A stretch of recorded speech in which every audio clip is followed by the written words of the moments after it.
This is a quick video, 6-month update on a tough guy.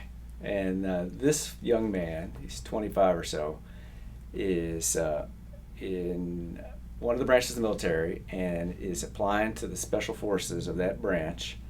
And I've known his mom for 10 or 12 years, and she kept talking to me about her son.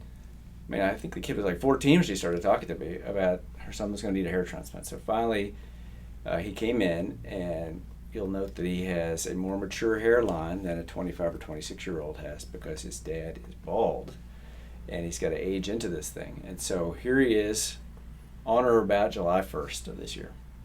And then he rolls home for Christmas. I think he's right under 6 months, and he's growing. And it's not fully grown, but it's probably half grown, or maybe a little bit more, which is typical for about 6 months, or just under 6 months.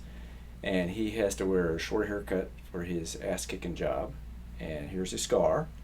And so hopefully we'll get him back in late summer and get some real pictures and a video.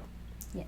But to summarize, for you younger guys, plan on a more mature hairline, planning for future hair loss if your family tends to lose hair.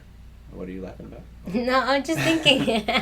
No. But only the ones that have like unlimited hair. But there's guys that have a lot of hair. We can lower it too. And make sure that you think this through. Once you get on the hair transplant train, you can't get off. And so think it through. There's never a rush to do this.